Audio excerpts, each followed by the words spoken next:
afternoon. Thank you so much for joining me. I'm Sana Rasul. I am president and chief girlfriend at HR Girlfriends. And today I have an amazing guest with me, Lamonte of Lamonte Photography.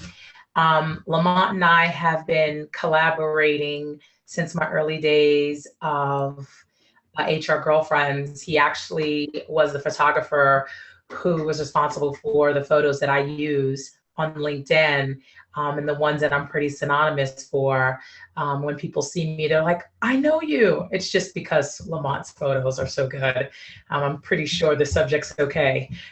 So I really want to welcome Lamont. And our goal for today's webinar is to give you a lot of information in a defined amount of time regarding your LinkedIn profiles, because I'm pretty sure, just like Lamont and I, you have seen profiles that are questionable, to say the least. And as hiring managers or those who have peers and are looking for recommendations and requests, it's kind of hard to refer or recommend someone who isn't looking as professional as they could be in their photo. And that can include us as well. So I'm going to turn it over to Lamont so he can, one, tell us a little bit about himself, and then we'll dive right into the webinar's topic today. So first, thank you, Sana, for inviting me to do this webinar with you. So a little bit about myself: born and raised in Baltimore, spent some time in New York in my early 20s and 30s, moved back to Baltimore and went to a party. Actually, no, I got my tax money back, bought a camera, went to a party, took some photos, and like, oh yeah, I can be a photographer. And when I started photography, I hated my work. It was really, really bad. And so I began looking for a photographer that had some amazing work, and his name is Dallas Logan in New York. He had a lighting seminar. I went to that lighting seminar, and I completely changed who I was as a photographer. It really opened my eyes to understanding light and photography. And so one thing was missing for me, although I had the technical skills, it was the connection with people. It was just really hard for me to stand somebody in front of my camera and to get them to emote. So I said to Dallas, I said, listen, I want to come to New York. I want to do a one-on-one with you.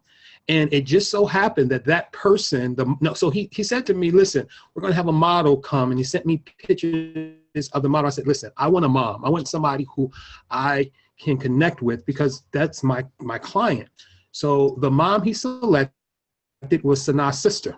So she was the model for that one-on-one with Dallas. And during that one-on-one, I was able to break through being able to help folks communicate in an image. So Sana posted a post, I need a headshot ASAP. And her sister, who had just gone through this workshop with me and Dallas, said Lamont. And so that's how that connection happened. It's amazing. It was like 4 years ago. I know. Yeah, so that's a little bit about me.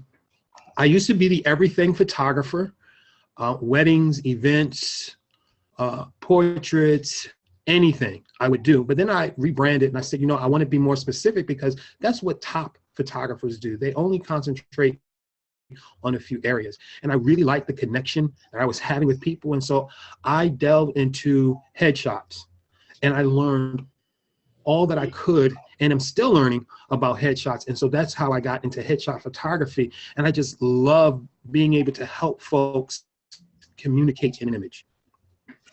And so you use the word Lamont, communication, a lot, and some people may be confused. What does a professional headshot have to do with communicating? And so I'd love to hear your take on what a headshot really does in communicating who a person is and what they're all about. Okay, so our eyes, our mouth, and the tilt of our head all communicate something. And so the thing is getting those things to work together to communicate who you are, what you represent, or your brand message, the industry that you're in, in the industry that you're in. And so when we talk about communication, our eyes have the ability to draw folks in. Our mouth has the ability to communicate how we're feeling. And the tilt of the head also has a way of communicating, because different tilts of the head can come across more passive or more confident. And depending on your industry and your client, you need those types of communication and image. And the funny thing about communication, it's all subconscious. We don't really verbalize it, but we know that something's happened. When we see a great headshot of a person, we know that there's a connection. We may not understand, what's going on here, but there is a connection, and that's what I help my clients do. Absolutely. It's really funny because we did do work 4 years ago, and I'm always remiss to come. We're going to do some future work, but I really like my initial headshots. And one of the reasons that I personally like it, and what I see in other headshots, is the tilt, the eyes. When I look into my own eyes, what I see is what I hope everyone else sees. And that's not from a place of vanity, because I've actually looked at other people's headshots and thought, oh, I really want to get to know that person. Or their voice and their face, it matches. I may never have met them, but I get a connection. And in the world of technology, sometimes I don't ever get to meet the people that I communicate with. But through my written word, via email or messages in LinkedIn, or however we communicate, and my photo, I'm telling you, I've gotten so many compliments about that. So I don't want to break the stride I have on these 4-year-old pictures, but they're still working. So I can definitely understand the communication. Well, we can get some more dynamic ones from you. But let me also talk about that. It's like a virtual handshake. A headshot is like a virtual handshake. It is your way of communicating without you saying a word. So imagine taking someone's hand for the first time to shake their hand. If they have a weak, you kind of get a sense that, I don't know about this person. Or especially with the woman, I'm really drawn to women who give me a strong handshake like that. And it's the same with the headshot. If you have a weak headshot, if you have a weak approach to your professional profile, when it comes to your online presence, people will feel that. And when you have a strong approach, like a dynamic headshot, people will feel that also. And so it does matter. Absolutely. And so, and working with individuals that come to you for headshots, is there any one particular client that stands out where their headshot made the difference, where they called you back up or emailed you and went, oh my God, this thing has happened because I actually present better? Well, I guess everybody wants to be famous. I guess so. I would have to say there's a model. He's not necessarily a business person, but there's a model who came to me. He understood that he needed to invest in his modeling career. He took his photos. He says, listen, I'm moving to LA. And he's now a working model in LA. I think that would probably be my most, my most improved client.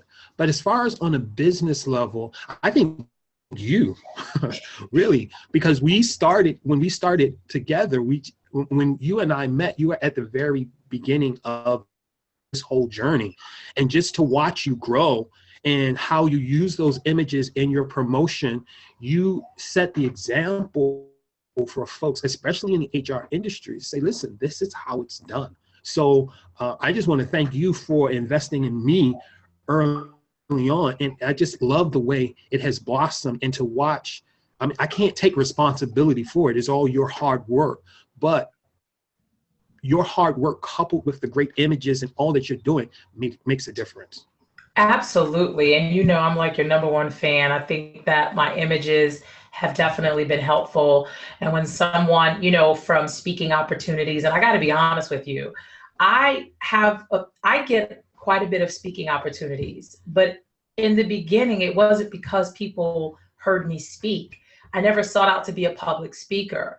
people would see my profile, they'd see the things that I've done, and coupled with the image that I presented and the information, the well-written profile that I had, they would say, can you come speak at so-and-so? Can you do this? Can you do that? And my running joke was, they don't even know if I have something to say.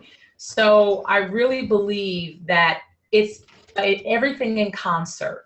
And I really want to stress to the HR Girlfriends community and anyone who's really watching this webinar that what your image will do for you is hands down your investment. You'll get it back 10 times over. Because even in marketing this, I wanted people to know that people are checking out your LinkedIn profile. It doesn't matter how far up the totem pole you've gone.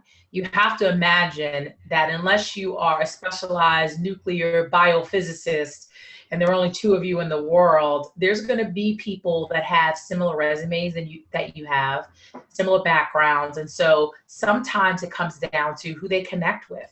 And we all know that that's true. And so I just wanted to do this webinar to press upon the HR Girlfriends community that choose Lamonte as a photographer or not. The idea is that your image matters. So it doesn't matter where you live. You find a photographer that can get you to communicate with your eyes and can get you to communicate with the camera and really bring out the essence of who you are so that you can shine on your profile and other places too. So speaking of photographer, no matter where people live, how does one select a photographer? Okay, so I have created a tips document that we're going to be sharing with folks. But just to give you some highlights from that, the first thing is to look for a photographer that specializes in headshots. People tend to generalize photography. It's so funny how many times I've gone to an event or I've met a realtor and I'll hand them my card and it has headshots on the front and they say, oh, do you take pictures of apartments or do you do events? So a photographer that specializes in headshots, they really understand and get the sense of how to help folks communicate in an image. It's almost like a doctor. You don't go to all doctors for all types of problems that you have. You kind of go to a foot doctor, podiatrist for feet, or a dermatologist for the skin. So it's the same with headshots. You should find a photographer that specializes in that. If you have a friend like Sana, who has had an exceptional experience, they tell you about it, take that recommendation because they've been through the process already and they already know, and it takes the guesswork out of shopping for a photographer. And you know that you're gonna get great images. I've had so many folks take advantage of a lower priced photographer to wind up having to get new headshots because they weren't satisfied, because that photographer wasn't able to get them to make that connection. The next thing to do is to ask the photographer to explain their approach. How do you do this? What are you going to ask of me during during the shoot in order to get these great images? Photographers should know their approach. My approach is an educational approach. Before we take one shot, I educate my client on how to emote in an image, how to show someone that you're approachable, that you're confident, that you're trustworthy. Those things can be taught. So you don't necessarily have to be the most beautiful person in the world, but you can be taught to be photogenic. And so you want to find a photographer that can teach you that. The thing to do is to select a photographer that provides image review at the session. That's really important. You want to be able to go through your images, compare images to see what's working, what can be improved on, and to be able to select that final image that really represents who you are, your brand messaging, that will attract your potential client. And then then the last thing is, if you're looking for a photographer, check their portfolio to make sure that folks don't look plastic or fake. There is some retouching done in most headshot photography, but you want to look like you. You don't want to go to an event and someone walks right past you, or go to meet someone and they walk right past you because they didn't recognize you from your image because your headshot is just not you. All right. So you want folks to see, you want a photographer that can capture you, but that will also retouch to the point where you still look like you. So those are my tips. Yeah, that's an interesting point. The first thing I thought of in my head was those god-awful days in my 20s when I was online dating, and several he's did not look the way their picture was presented online. So I'm sure a couple of our attendees can attest to that. And that's an awful experience, even for an employer or someone who's trying to do business with you. And then also too, I think when selecting a photographer, there has to be synergy. I think that's really important. If you feel that a photographer doesn't have the right demeanor, or is rushed or brash, or is not patient, and you can tell that just from the initial call, you probably don't want to go with that person. That's just my honest opinion. You're going to be spending a little bit of time with this individual, especially if you walk away with several images. I know when I did my shot with Lamonte, I walked away with several images that I rotate. And the reason I did that, and we're going to move into what to wear, was because I wasn't sure, where I would use these images. Some of them were more lighthearted, but still professional. And then some of them had me in the business black jacket, and the others had me in something lighter, more colorful. And so, we're all so busy. The last thing you want to do is have to visit a photographer every 3 to 6 months. So you want to make the best of that session, which means you'll be there for a little bit. And you want to make sure that photographer is patient and has the ability to capture you in that image and to get it right. So speaking of what to wear, Lamonte, let's talk about what to wear for a professional, because I've seen people who feel like if it's not a blazer, it's not a jacket, because I was one of those people, it's not professional, or what colors, or whatever it is you think we need to know as a photographer, because you've seen way more than I have. So we talk about what to wear. It's one of the things that I so here's the thing. If you were to go out and go and do a search for what to wear on a headshot, you're going to get information. There are a lot of photographers that give that information out free. I typically don't. And the reason why is because people set rules that can be broken. For instance, I generally tell my female clients not to wear anything with a pattern on it, but you can see that Sana's jacket and the image from this headshot session had a pattern. I now tell folks not to necessarily wear a necklace, but it all depends on the industry. And that's the thing, your headshot is industry driven.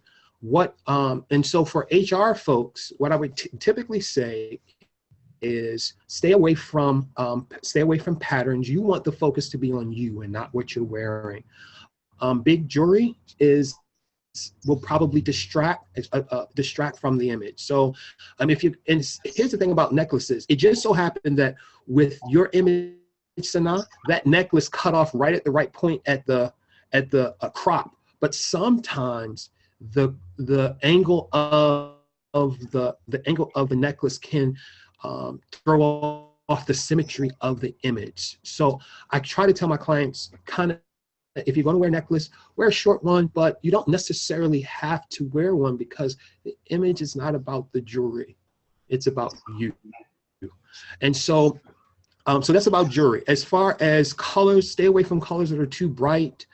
But again, it also depends on your industry. So where in HR, you might wear a black blazer, but if you are a counselor or you are a health professional, you might not want to wear black because it can send a different message. So I always talk to my client to kind of figure out what industry they're in. But again, you all are HR for the most part. So no designs, Keep the jewelry simple. For guys, striped ties work. They're very professional. Solid color shirts work. Designs, again, take away from, can be distracting. So that's my information as far as what to wear. Okay, gotcha. And do you have an interesting story to share potentially about a wardrobe issue? And hopefully that Well, person. here's the thing. I'm sorry, go ahead. And no, I was just saying, and hopefully that person had an alternative outfit. Well, here's the thing. What I typically tell my clients, especially my female clients, is to bring 5 to 7 different outfit selections. Let me go back because I forgot to mention something. Blouses that are too tight, too revealing, or too low cut can also be an issue. But back to your question, I always ask my clients to bring a number of outfits, and then we can kind of work together on what they will wear. So we do that because I don't want to get stuck in that situation like, oh my goodness, what are we going to do? I mean, I've had situations where I've had to clamp folks' wardrobe. I had a guy who brought a shirt that was way too big. So if you bring things that are your size and that you feel comfortable in, that's another thing. Things that you really feel comfortable in. Sometimes, see, here's the thing about HR. You guys are in the business of pulling people up and saying, listen, I'm sorry, but you have to go home because that's not appropriate for the office. No, that's not what you're in the business of. But, sometimes you've had to have those conversations. And so you guys are probably more, you are more in the line of what to wear than in some other industries. But I don't have any other kind of stories to tell about that. No, that's fine. I mean, when I came to you, and even when you say 5 to 7 outfits, what I did was I diversified my blazers. I was pretty sure that I wanted a shot with blazers because I had never done headshots before, ever. And I needed my first professional shot. So pretty much that black cami shirt I had on, it just transitioned blazer to blazer, and you wouldn't know the difference. Like, no one is thinking, is that the same black cami? And so when I consider my 5 to 7 outfits or whatever number it was I brought, I considered each blazer to represent a separate outfit because no one can see me waist down. And so that was pretty important. And then talk to me about props. I've seen some people do headshots at a desk. Some people do headshots, leaning on something. So does that matter? Does it have a more desired effect? So when you talk about, did you say props? Yeah, like I've seen people sitting at an actual desk taking a headshot for their profile, and people are actually using that. And sometimes it looks good and sometimes it's questionable. So what's your take on that? So my take is it should be industry standard. But again, standards are changing. So there are folks who want the background to have something to do with the story and the overall image. I like the clean white background or gray background. However, I've had clients who said, listen, we want our logo to be a part of the background. For someone who's getting a headshot for themselves, especially in HR, I would say keep it clean because it's about you. Once you get into the whatever organization you're going to be in, whatever their headshot style, then they will probably get you to get that headshot style. But if you are on your own, LinkedIn page and you're trying to promote yourself or you're looking for a job, then I would just keep it clean because it really represents who you are. And again, backgrounds can be distracting depending on how well it's done or how bad it's done. So right. Yeah. So yeah, I'm on the side, and if you look at my profile, you can see that I do have some environmental headshots, but for the most part, my headshots are really clean. And I think that's one of the things that draws some folks to me is that clean look that comes with my brand of headshots. But I also do environmental, and it does work, for instance, for realtors. They want to have some sort of environmental shot so that they can show that what they do. So it all depends on your industry again. But yeah, I say for HR, just keep it clean until you get into the organization where they can get your new headshot if that's what they want to do. Right, if they so desire, absolutely.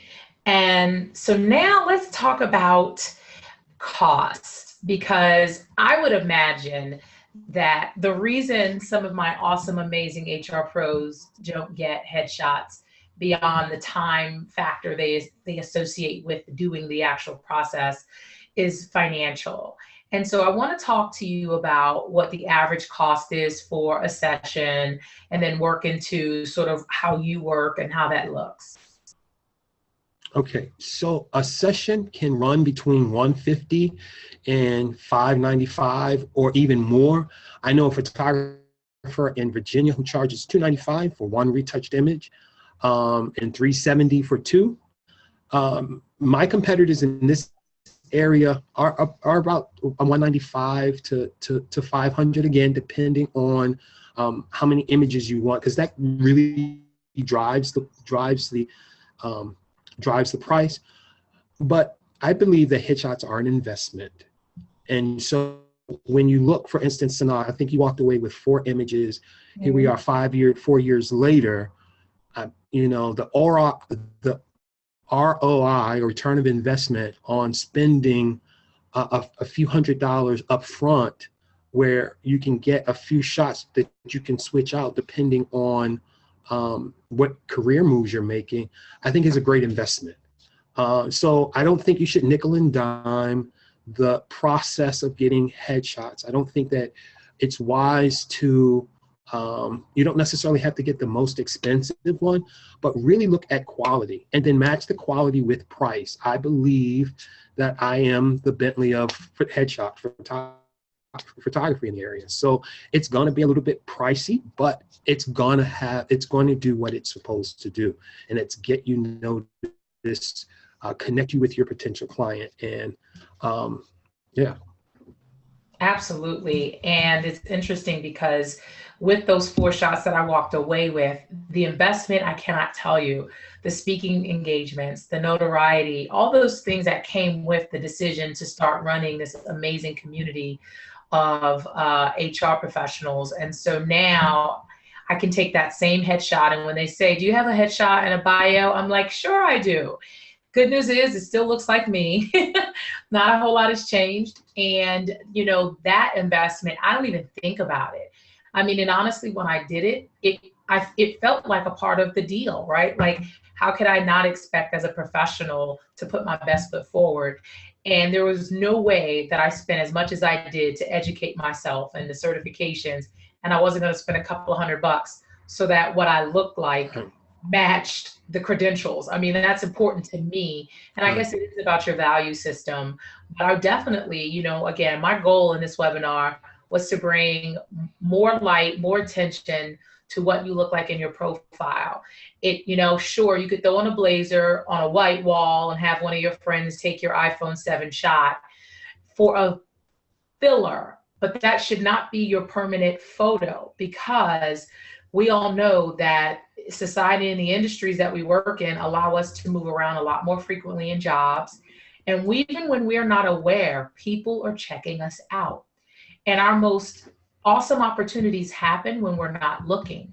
But no one's looking for you, and no one's going to check for you if, when they land on your page by way of curiosity, or they were directed there, and they find that you don't match the image, or you really wanted that gig and you can't figure out why. And it may not be because of your race. It may not be because of your gender. It could absolutely be that they have a certain image at the organization, expectations of what their HR director or manager is going to look like in terms of dress, presentation, and you just don't match it. I saw one young lady, and she was in cookout blue, a nice little rainbow special outfit, blue earrings, blue necklace, blue shirt, and she was by her staircase. And I was mortified. And the reason I went to her profile was because she had been doing this all call to her entire network on LinkedIn about how she was looking for a senior technical recruiter job in Atlanta and couldn't find one. And I said, oh my God, well, the reason you're probably still on the market is because you are supposed to be representing the organization, and they may not be able to trust that you can do that successfully if you're presenting on your professional profile a picture that looks like you were at a family reunion. So sure, it was a dress, but it wasn't appropriate for work. Luckily, she found a gig, but I was less inclined to help her, less inclined to pass her name on. One, I didn't know her, but I still would have been willing to do so had she presented well. And that actually stops me a lot more often than I'm ever in a position to admit, because we don't have these conversations typically. But that's just my truth. So now that we've talked about price, let's talk about the amazing incentive you have for my HR Girlfriends community. All right. So I want to thank everyone for joining this webinar. And I hope that you are convinced that I'm the photographer for you. But just to sweeten the deal a little bit, so we're going to do a special. It's for the next 48 hours. It is $100 special. You'll get 2 images, and it doesn't include the retouching. You pay for the shoot online, but you bring the retouching fee is $50 when you come to the session, either in cash or credit card. And so you're ending up spending. My price for headshots is for 2 headshots is $295. So you walk away with 2 headshots retouched for $150. So that's the special. It's for 48 hours. It's only 20 slots available. So you know, we'll jump right on it. Okay, so just so everybody in the webinar knows, I just learned about this special this morning. And I thought he may have been working on something. He drops the link, and I'm like, oh my God, $150 for images from this guy. I'm telling you, that is a steal of a deal. And if it's time that's prohibiting you, if it's whatever, get it done. I've dropped the link in the chat feature for everyone on the webinar so that you can spend the next 48 hours or less deciding what is the best opportunity for you. Lamont is absolutely accessible at lamontgphotography.com. And if you have any questions, he can answer them, because I think no different than interviewing someone to photograph your wedding or your child's birthday, you have the same luxury with Lamont. So if you want to have a conversation about what you're looking for before you purchase, sure. But if you're pretty sure that you want what I got, which has been working, you can go ahead and sign up online. Any parting words, Lamont, before we let our amazing HR folks get back to work? I do. First, I wanted to go back to one of the things that you said about we don't know how many opportunities. Well, analytics now will allow you to see how many people clicked, but you generally don't know how many people are passing us by just because we don't have the right image. And so because of that, we want to make sure that we have the most powerful image that makes the best first impression, so that they are at least clicking to say, well, let me find out more. Secondly, if you look for me on LinkedIn, Lamont Gwen on LinkedIn, you'll see an article that I recently wrote that tells the story of Wanda, who is a financial service advisor. And what I do is we start off looking at the image that she had on LinkedIn first, and then we tell her story, and then you get to see the image that we were able to capture in just 10 minutes. And so those are my parting words. I hope that you've enjoyed this information. I hope that it's been helpful, and I hope that you share it with others. Thank you so much, Sana. I really appreciate it. You're welcome. And I wish everyone an amazing afternoon, and look forward to some more great upcoming webinar content and some really cool live events coming up. So check our calendar and have a great one.